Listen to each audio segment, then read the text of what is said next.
provocateur.media. I think the main culture that we want to identify with, and you know, you call me a hippie for saying this, but is as humans. We're human beings, and we're living creatures, and we're sentient, and there's people in pain, and it's important that we look realistically at how it is we can really help those people out. And I think it's not just good for those people who are on the receiving end, but also for the givers and for us personally to see ourselves as more connected to this world and more connected to the people that are in it. And I think it betters us as well. The Goldwaters is brought to you by Goldwater Dubé, shaping the history of Canadian family law since 1981. The Goldwaters vous est présenté par Goldwater Dubé, modeler l'histoire du droit familial canadien depuis 1981.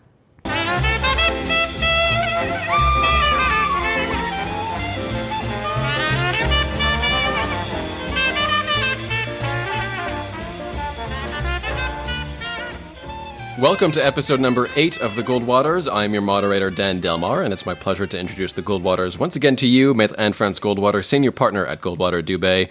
We have Dr. Samantha Goldwater Adler, clinical psychologist, and Maître Daniel Goldwater, attorney at Goldwater Dubé, here to comment on current events issues, drawing from their professional experience, and of course, that trademark Goldwater wit. And guys, that we have our first guest of honor on the podcast. This is very special. And of course, it's the Dubé in Goldwater Dubé, Marie-Hélène Dubé, 25 years experience in law, and Anne-France's longtime legal partner. Welcome to the podcast. Thank you for having me. I feel welcome by the family after 30 years knowing you. I think I'm now officially part of the Goldwaters. Welcome, Marie-Hélène. Not that we don't see each other 7 days a week, as it is. So only now, though? I'm surprised. Actually, I said 30, but it's not 30. It's more than that. Yeah, it's more than 30 years, sure. Yeah, it's 34. Your mother raised me when I was an infant. I mean, she's kind of, in a way, my real mother. Well, I think that we are a multicultural family. That's for sure. On brand. And thank you for the intro. That's our topic today is multiculturalism. So the concept and, of course, the policies. Should multiculturalism be a way to continue to develop Canada, or should we take a look at some of the policies and rework them? So we're going to talk about all of that on the episode today. Of course, the refugee crisis and lots more. But first, let's just start with a simple question. Do you consider yourself a multiculturalist or a supporter of Canadian multiculturalism? Let's start with our guest of honor. Well, I want to stay away necessarily from the politics associated in Quebec with the word multiculturalist. For sure, for me, as a child of an immigrant mother, diversity is part of my DNA. I want Canada to continue to be a pluralistic society. For me, that's key to my identity as a Quebecer and as a Canadian. Interestingly, Marie-Hélène, you admitted the fact that on the your other parent is a Quebecer de souche, meaning a Quebecer with deep roots in this province, from a very intellectual family full of authors and editors and notaries and all those fine French-Canadian folk. You referenced the bigger part of your identity, the way I heard it, with your immigrant mom. Well, no, I feel very much connected to the other roots, but I think the other roots is evident from my name. So therefore, I felt that for people who hear me, it's important to know what my background is coming into that conversation. But, it was a little bit more difficult growing up in Montreal as a biracial child, and I saw Montreal evolving into a more accepting and more diversity, and I was very pleased that my children didn't live the same negative experiences that I lived when I was a child. And for me, it's very important to keep it that way for the future generations. I agree with Marie-Hélène. I'm more interested and invested in the notion of pluralism, a pluralistic and diverse society. And I'm not really sure, and I hope we're going to explore this in today's podcast. I'm not sure how we got there. I don't know if it's the official policy of multiculturalism that did it, or something special about Canadian blood, if I can use an ethnic term. Tastes like maple syrup. Maybe that's it. It's our maple syrup, la tire, right? Our hot maple syrup poured on snow might explain why we're nicer to each other and sweeter. I think on the most part, Canadian multiculturalism is a success. It's a source of national pride. It's something that Canadians, by far see as something unifying. It's interesting that the concept of multiculturalism, which by definition is saying, okay, the cultural mosaic, the salad of peoples, that you're having a bunch of different peoples that can be together and still maintain their unique identity. And yet somehow, by espousing these views, by buying into these views and saying, yes, we should allow people from different cultures maintain their unique identity and we can still be together and exist peacefully, that the differences and accommodation of differences becomes a source of national pride. And it becomes a unifying force. And I think, to harken back to our discussion on the monarchy, national symbols and unifying forces are important. And I do think that Canada gives, we definitely have, it's not to say that everything is perfect and harmonious and wonderful in Canada. We have our own issues, of course. And it doesn't mean that that the various different groups and cultures all commingle perfectly and peacefully, and there isn't discrimination that happens. But I think on the most part, in broad strokes, I think it is a success. And like many Canadians, I do see it as a source of pride and identification with Canada. I generally agree, and I do find it has been a positive policy. But when I take my Quebecer lens and I put it on, I have to say, I do see some cynicism behind the late Pierre Elliott Trudeau, who came up with this idea. In the intention, as far as I understand, I'm not a mind reader, was to dilute the Quebec question. Mm-hmm. And I think, moreover, I don't know how successful it's been for helping our Aboriginal communities. I mean, it's always lost in the discourse, It's like we get caught 100%. Up in this bicultural and bilingual identity, which he rejected. There was something called the Massey Commission that came up with this idea, and he rejected it explicitly, traumatized by the FLQ crisis, and said, "Oh no, we have to quell the Quebec fire," or I don't know, the mixed metaphor there, but. So I do sometimes, I have a strange sort of identity as a Quebecer, but I do sometimes feel that, a grievance about the policy. But I think that when we look at the source of multiculturalism in Canada, we should not forget that the First Nations, before even French or English nations came along, the First Nations were diverse. So that diversity goes back even before colonization. Oh, but you're getting too postmodern, perhaps, because you can talk about diversity within any group, Marie-Hélène, not to jump in. No, because I think that it's important for us to recognize that it's been at every stage of the country. It's been part of the country. So it started with the First Nations. It continued at the time of Confederation with the French and the English. At the stage that we are at, we need to bring it to even to another level. I agree with you that it's a mistake to bring it back always to only the French and the English, as if Canada started with colonization. Montreal, in particular, does have a wonderful. I want to say tolerance, but tolerance isn't even the word. It's just a laissez-faire attitude, just a who cares, whatever, you look different, you have this skin color, you have the other skin color, I couldn't care less, whatever. And there's a nice sort of co-mixing there that in my experiences traveling to other places, even throughout Canada, that I haven't necessarily seen the same thing. However, I think one thing that's really important to note is that it doesn't mean that Quebecers have embraced multiculturalism and that they necessarily think that, okay, well, just because they may be a bit more laissez-faire about people with different skin colors or religions, that they just think, okay, multiculturalism is great and everyone is fantastic. There is still a certain insularity and a certain latent xenophobia, sometimes not so latent xenophobia, and it's based much more around the French secular identity rather than the physical appearance. And so it ends up being that it doesn't matter so much what skin color you have or what religion necessarily you come from. It just matters that, well, you can look however you want as long as you still dress like us, you're secular like us, and you speak French like us. And then you're okay. And we want to have your food. Yes, and bring along your food, please. Which is delicious. But while you talk about this laissez-faire, I just want to tag this conversation with a hashtag, not to be obnoxious, but there's a word for what this is. It's called interculturalism. That is the official policy in Quebec. It is. Okay, we don't have to speculate like here. There's a word for it. It's in reaction, I would say, to multiculturalism. But interculturalism is not...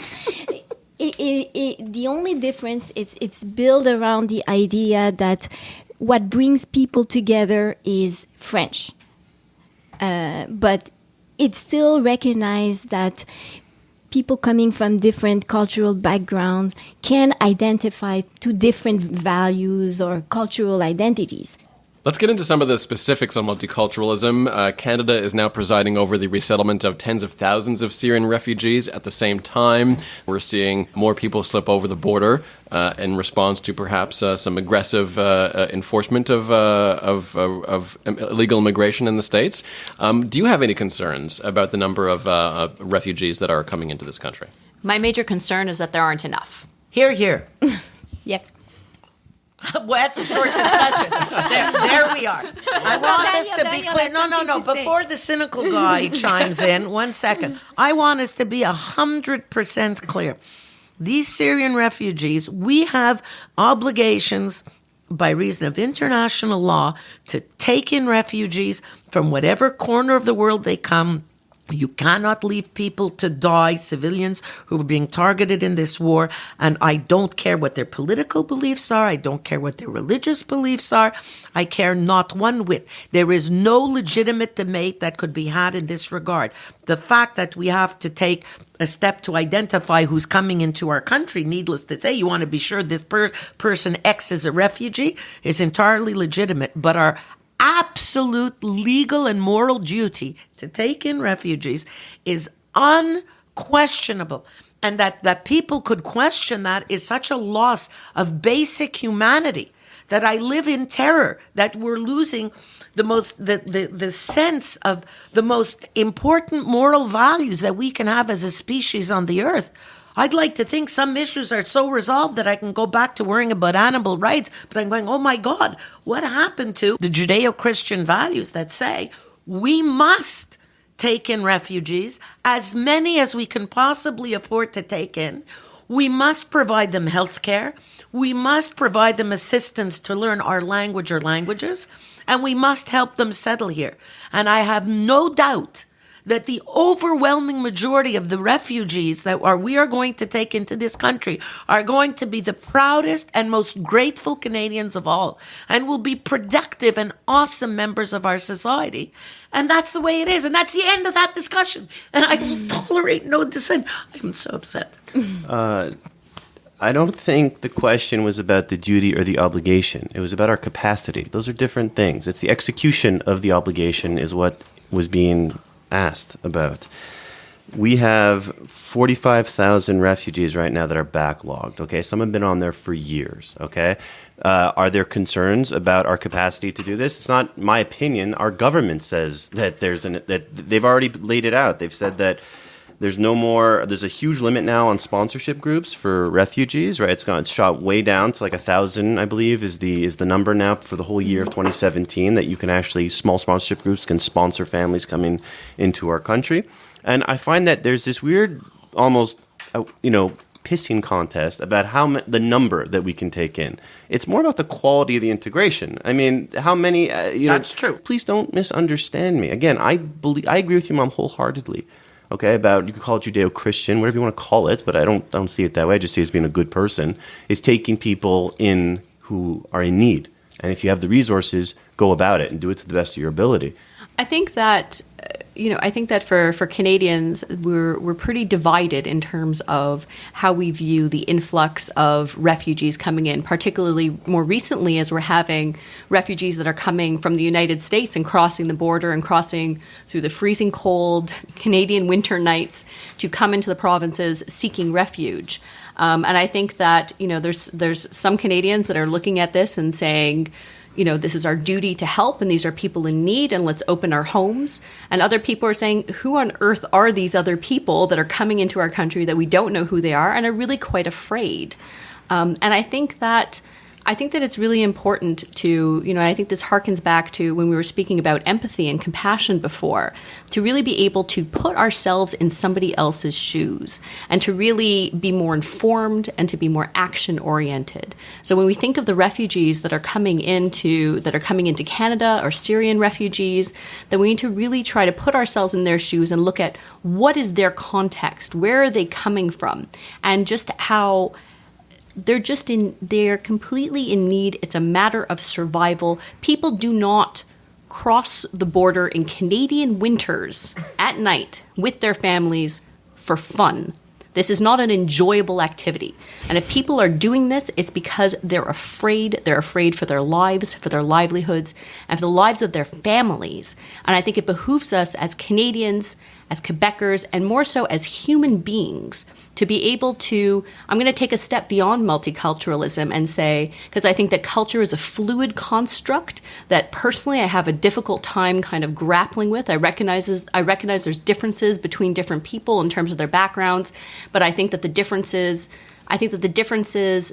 within cultures, however those are defined, are far larger than the differences between cultures, however it is those are defined.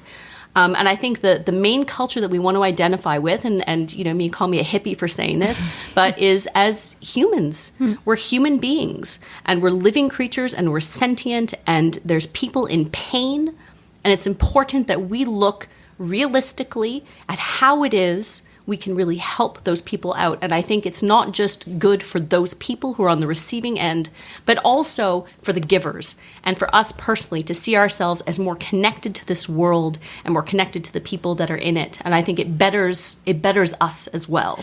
I want to point out, by the way, that it's economists who have done the studies and pointed out in the study of the science of happiness that, in fact, giving gestures of altruism, and it's the capitalist who's saying it, the fact of giving and being altruistic is a major component of happiness in life.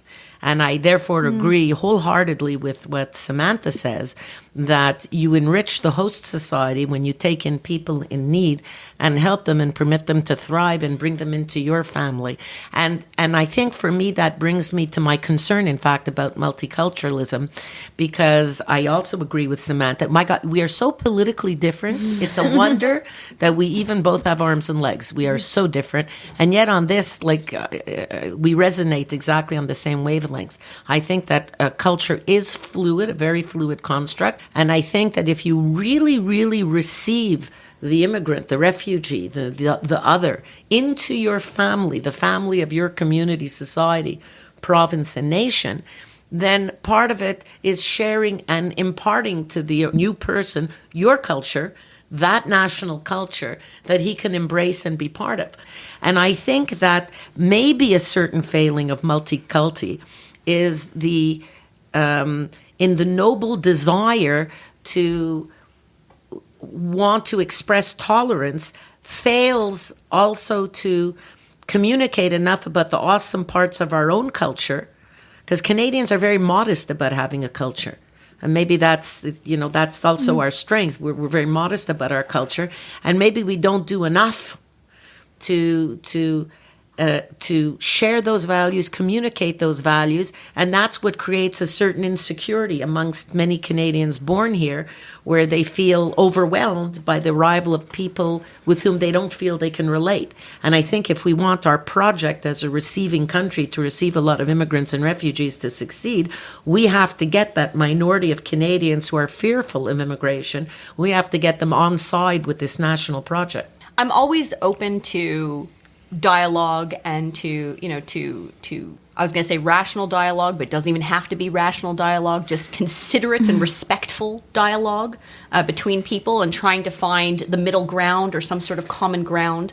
We all have a fear of the unknown and whatever is unfamiliar to us. And it's no accident that people in urban centers where there's a lot more diversity, tend to have less qualms or less difficulties with concepts of, with refugees coming in or with immigrants coming in, because it's more familiar. They become part of your culture.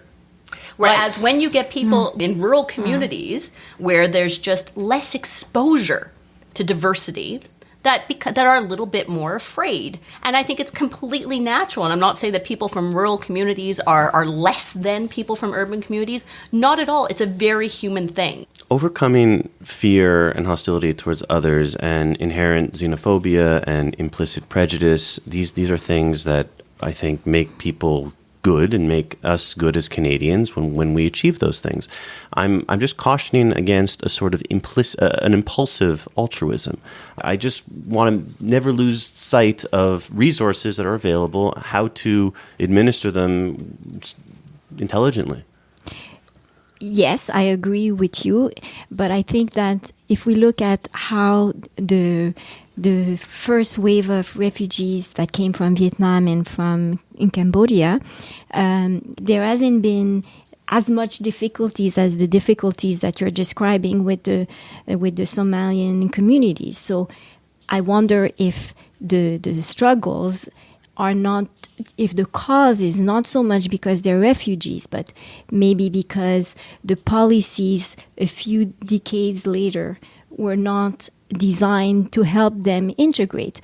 Also, the Somalian communities are probably going to be more affected by systemic racism than refugees coming from Eastern Europe, for example. In my own community, in the Asian community, there was also a huge number of refugees that came from Haiti in the beginning of the 70s, flying the Duvalier regime. And we can see up until now that there are real struggles just here in Montreal, in Montréal Nord. There are still situations that are terrible and that politicians are not tackling. It's one of the poorest districts in all of Canada, and it's not receiving the attention that it should receive. So yes, you're right, but that we need the policies to redress all the problems that makes it more difficult for certain communities to succeed than for others. That's very well worded, and I can't really find fault in it. Just make a reference, I guess, to our last episode on empathy. I guess the only sort of argument I'm trying to make is just one for more rational compassion rather than a sort of like I said, an impulsive sort of empathy. It's just when you take people on, think of the long term and think of doing right by anyone you're taking in with a big heart in the long term. That being said, I want to note Montreal was just named the world's best city for students. Mm-hmm. And the students who were polled were international students. Now, we've always been very high ranking, but we've moved up now to first place, knocking Paris off its perch, where it's been for the last 5 years. And Take that, Paris. Take that, Paris. Take that other French place. You're now second best French place. Exactly. Apropos. So if the perception of students from the four corners of the earth is that we're that kind of a welcoming community, well, that says again that there is something in Canadian and Quebecois attitudes and civic engagement too, I dare say, that makes us welcoming. It's more than just tolerating the other, but warmly welcoming. So I think it pays, and I think we should engage in studies to try to understand better what it is in our cultural attitudes that makes us so accepting of immigrants, and that use that to build an educational foundation for other Canadians to reach out in a more communicative way to other Canadians, to make other Canadians understand how our communities are enriched as we receive more people. So given that young people do view Montreal as really a great destination, would you say that Canadian multiculturalism is better in terms of the way it's played out in this country than elsewhere in the world? How do we stack up against other multicultural societies? Actually, Irene Bloomrad is a Canadian sociologist, though she's a prof at Berkeley. I'm familiar with her mostly because I had gone to a conference at McGill on Canadian exceptionalism recently. And so I was awash in data, but no. Apparently, the stats are in, and we do have the highest naturalization of immigrants in all OECD countries. Now, what does that mean? It means that they become citizens faster. They have higher civic engagement than most any other OECD country, and these are all really lovely things. My only thought in all this is, to what extent is this really a reflection of policy rather than facts on the ground here? We have a very highly urbanized population, more urbanized than the United States, where there are larger rural communities which are farther away from diverse communities and have their own politics about it. And moreover, we also there's no minority here that has more than 15% share of the Canadian population. So that's another intelligent, strategic sort of fact, that there is no minority to sort of dominate the discourse, positive or negative. Now, that's an important policy choice. Now, that's something legitimate that a government could draw its attention to and say that the way to promote diversity and to ensure the success of a chosen policy of multiculturalism is to make sure no one particular culture can put itself in a position to dominate another. Totally agree. Yeah, that's certainly huge. We're not the only country that has succeeded with multiculturalism. Australia as well is tremendous at attracting immigration, international students, bringing talent in. However, they're tougher nuts than Canadians. They're tougher nuts to crack, and I think there remain more a tendency, I don't want to call it a discrimination, a certain distrust of the other outside the major urban centers than here in Canada. I don't know what it is that makes us such a modest and unprepossessing culture. I don't know what it is. We have such an aggressive neighbor to the south of us. It's unusual. Maybe that's how we've preserved our voice, by making ourselves heard without shouting as much. But I think part of it, too, an important ingredient, is the modesty of that patriotism and that nationalism, and that the pillars of our national identity, which also include, to my mind, CBC and Statistics Canada, hockey, needless to say, and as Samantha correctly pointed out, our policy of multiculturalism that's been around since our second Constitution Act. And isn't it a lovely thing that multiculturalism could be part of our culture? I just think it's a beautiful thing. It's a very sweet way of seeing things and a perspective. And if you're talking about why Canada may be a more where immigrants and refugees adapt better here and tend to succeed more here in Canada, I think that's part of it, is that if the culture that you're being integrated in sees you already as part of the culture, then it makes everything more fluid in terms of the adaptation. But absolutely. But we have to also be realistic. What has happened in the last few weeks in Canada makes me worry. More Canadians have to fight to keep this, because I feel that it's endangered. There's been the killings at the mosque in Quebec City last month, 4 weeks ago, and a few days ago there's been the motion that was presented by a Liberal MP that created a lot of backlash against her. She received about 50,000 threats because people were angry that Parliament may adopt a motion condemning Islamophobia. Can you imagine? Just the motion. I think, yes, we can all be happy about what we have, but we have to We can't be complacent. Yes. And in fact, in recent statistics, in 2015, 2015 polling shows that opposition to immigration has nearly doubled since 2005. Yes. So you're absolutely right. We can definitely pat ourselves on the back, and it sounds really nice and makes us feel all warm and fuzzy. But we can't be complacent. And in all this discussion, there still leaves out, our indigenous communities. We're talking about immigration, we're talking about refugees, and frankly, the most harmful immigrants that we've had in North America have been, white settlers coming in, and they're the ones who have really decimated the local communities and continue to do so, frankly. For the sake of antithesis, just to put it out there too, we also should be concerned, again, about the way that we integrate immigrant populations in terms of assimilating. I know this word's become like a scare word, whatever, rebrand the word, call it integration or welcoming or a hug. I don't know what to call it. But a lot of immigrants that come to our country also do have very conservative values in certain domains that might really flip out the left. I mean, I recall in Toronto, there was, it was put forward by immigrant communities. They were very much against the new curriculum in elementary and high schools that normalized homosexuality.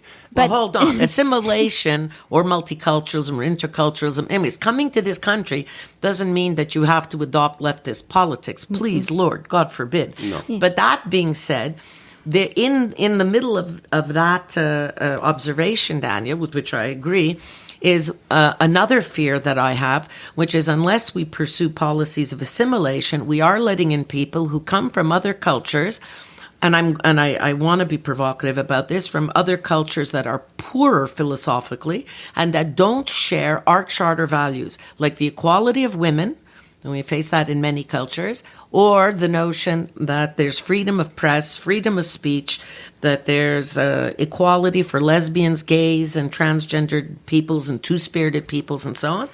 And these are uniquely North American values. And if we receive people, they don't necessarily share our vision also, for instance, of the secular state. And unless we find some way to inculcate our values with these people, and we live in a democracy and the numbers of these immigrant peoples are growing, we might find ourselves voted out of the values that we hold so dear. No, and I agree with your point. Again, I'm not trying to say that you have to, that immigrants have to adopt left-wing values. I'm just saying that when we, the one who shall not be named, Donald Trump, I'm just saying he just appeared. It's like a boogeyman. It's like Candyman. That we should just be. I'm sometimes a little concerned that it could happen here, and there can be a hyper vulgar nationalism that can take root here, and we might be surprised from where it comes from. Are you talking about the notion that there can be a leader like Trump that would be elected because of populism?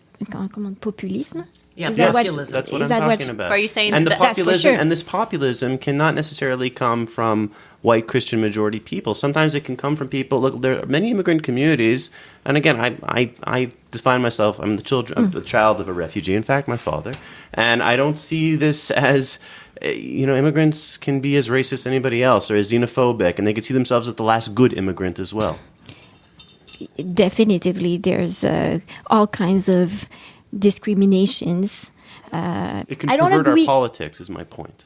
I don't think that you have to look at immigration as something that can pervert It's not the immigration itself; it's the assimilation that should be that goes along with it. I'm trying to say they don't need to assimilate.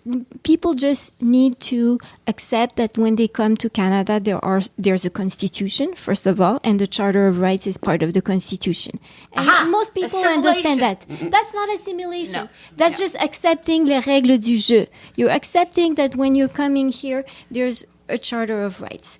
And that's number one. Number two, there's other laws. The same way, there's certain countries where there's no, traffic is not regulated by traffic lights. When people come here, they accept that it's different. We have traffic lights and they adapt. But it's not assimilation. But that doesn't touch their religious observance and their cultural prerogatives. That's the problem. I don't think it needs to. It doesn't need when to. It's there's the Charter certain of things. Rights, it does. But to Mark's point, point, the Charter, I mean, am I naive here to say that laws do, by their nature, assimilate people and their attitudes, and that they're a reflection of core principles in the law, but whether it's regulatory or a charter? There are things that are very simple.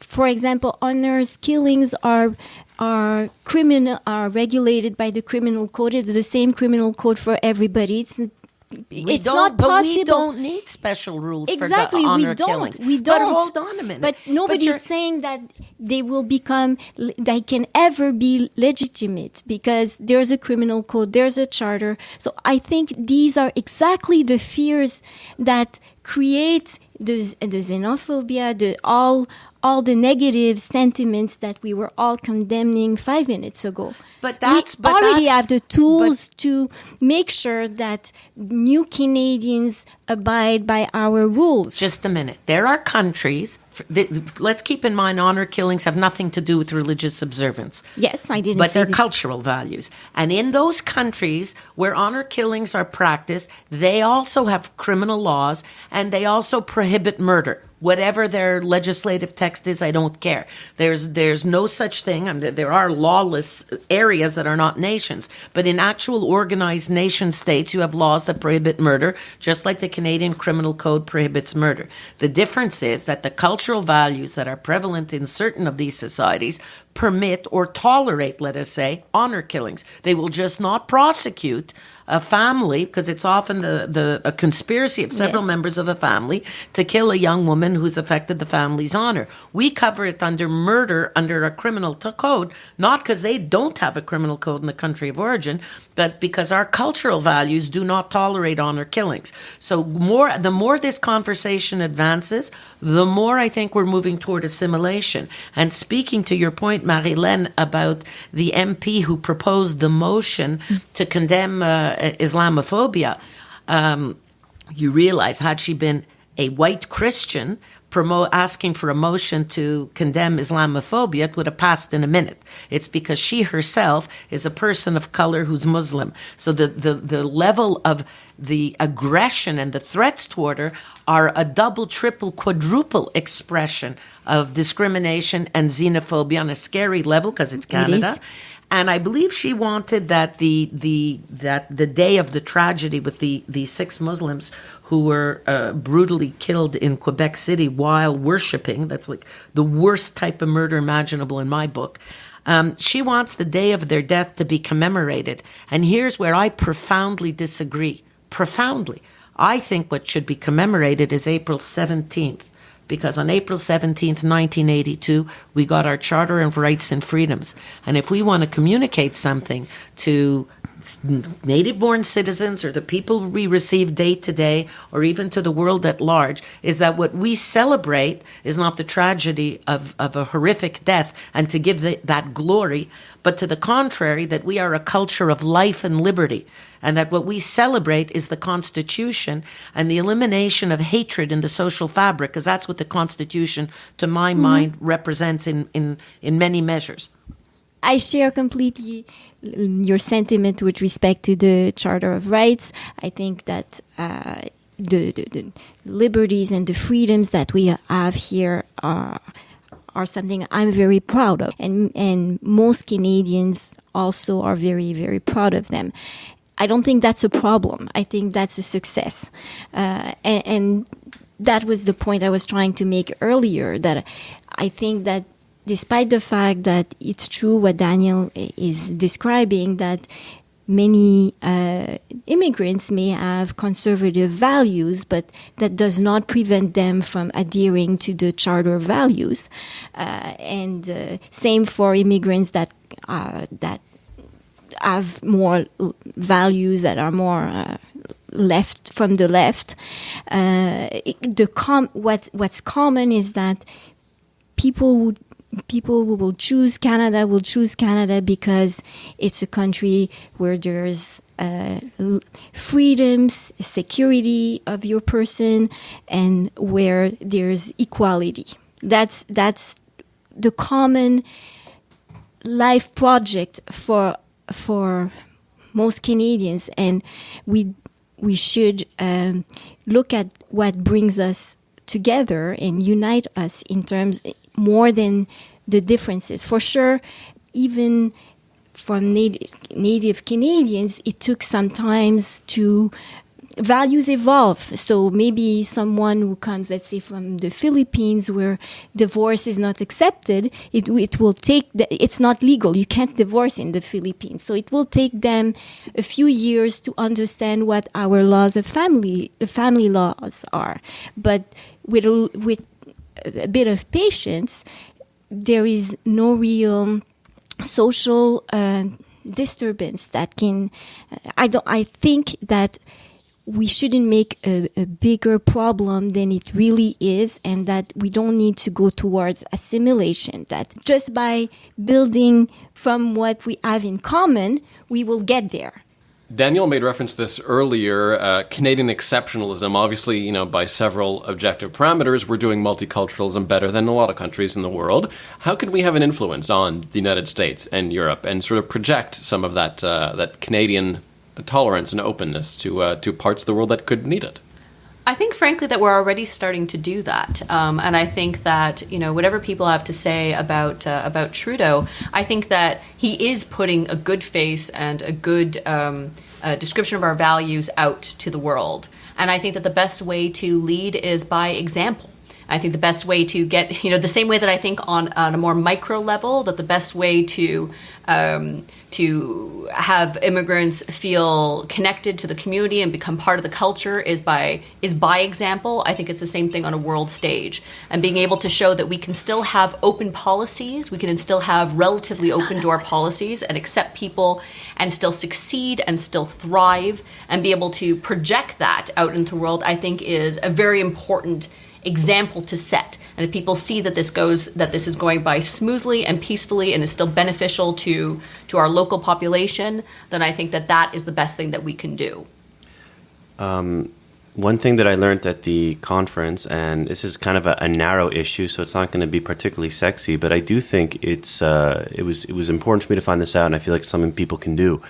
That it comes to recognizing foreign credentials, that a lot of our professional orders, and this is a provincial jurisdiction, because a lot of these professional orders, it's a provincial matter, and professional orders have to make treaties with other nations, other states around the world. And for example, most or the plurality of immigrants that we're receiving in this country are from South Asia, and we have about 0 treaties with these people to recognize their educational credentials. Whereas with Australia, there's about 8.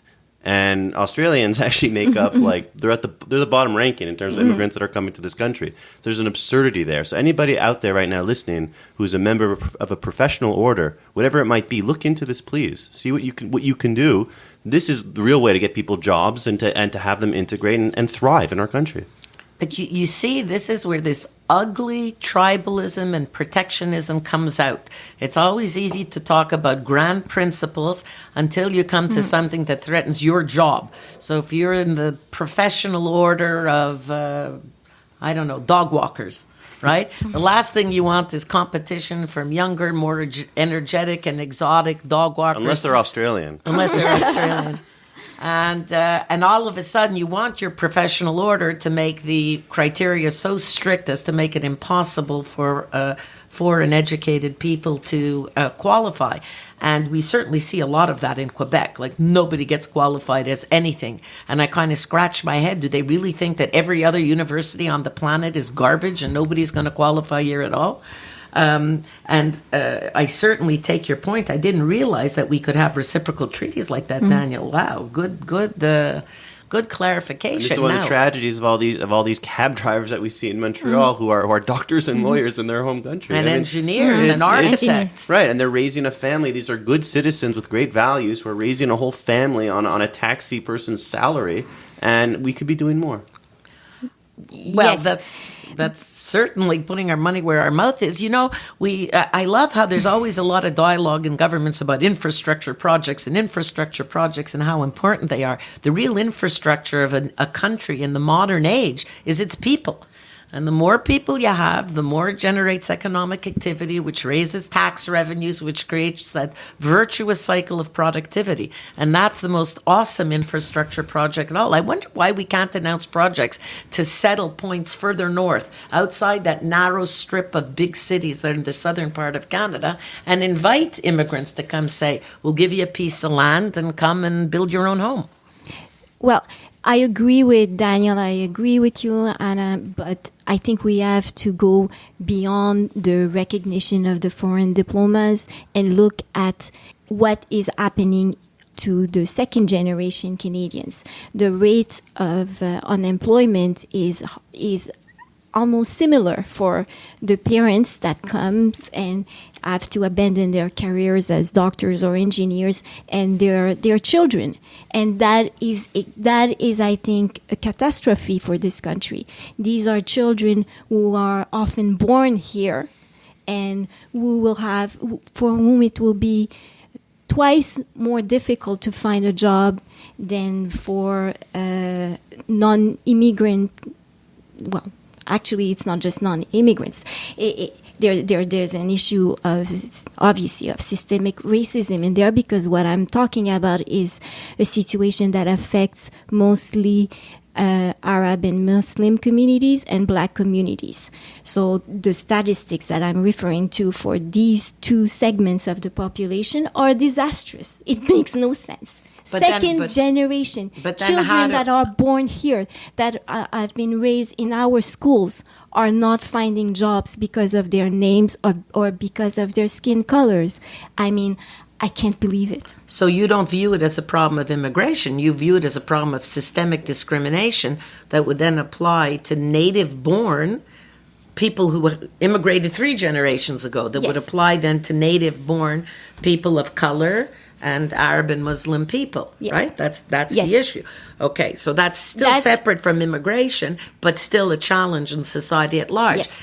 Hence the need to have even more integrated communities. That's the only way you can solve that problem. You need more diversity, not less, I think.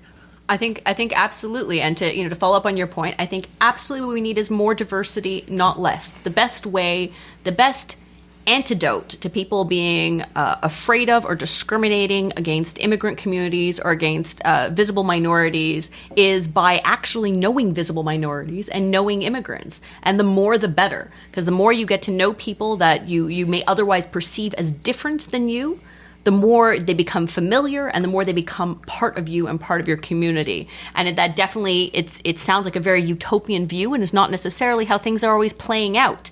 And even in Canada, where we espouse multiculturalism, as you're saying, Marie-Hélène, you're absolutely right. We still have major problems with discrimination. And there still are a lot of Canadians that are against, that think that we have too many visible minority immigrants. And people actually admit to this in survey polls, which is disturbing that people would even say this out loud. So I think that the best thing that we can do is more diversity, not less, more support to communities that are experiencing difficulties. And I think that that's the best thing that we can possibly do at this point. And more assimilation. I wouldn't go that far. Borg-style assimilation. We're all the Borg collective. As soon as assimilation was, I was waiting for someone to mention the Borg. Good talk, everyone. Thank you. Thank you. And how did you enjoy your experience being the first guest of honor on the podcast? It was a wonderful experience. Thank you so much for having me. Thank you, Maître Dubé, and thank you, Goldwaters. And Marie-Hélène, I'd just like to thank you for being here. I am absolutely delighted, and I couldn't think of a better first guest speaker for us to have on the podcast, because really, you might as well be part of this podcast every time, because I think I share in Daniel's views and in Mom's view that you're always part of our family. I think we share the same view, the 4 of us, and Lionel and Mommy Thérèse. And I also think there's a good reason that you're the partner in the firm. I think you do bring some balance to the force. And it's always a pleasure. Complementarity. That's yes. the Interculturalism, maybe. There we go. Well, then, thank you to the four Goldwaters, and join us next time for another episode of the Goldwaters. You can listen to past episodes at thegoldwaters.ca and join the conversation on Facebook and Twitter using the hashtag #TheGoldwaters. You can subscribe on iTunes. It's on Lisbon and SoundCloud. Please subscribe and comment, and don't forget to join us next time. I'm Dan Delmar, your moderator, and thank you, Goldwaters Index. Thank you, Dan. Thanks, Dan.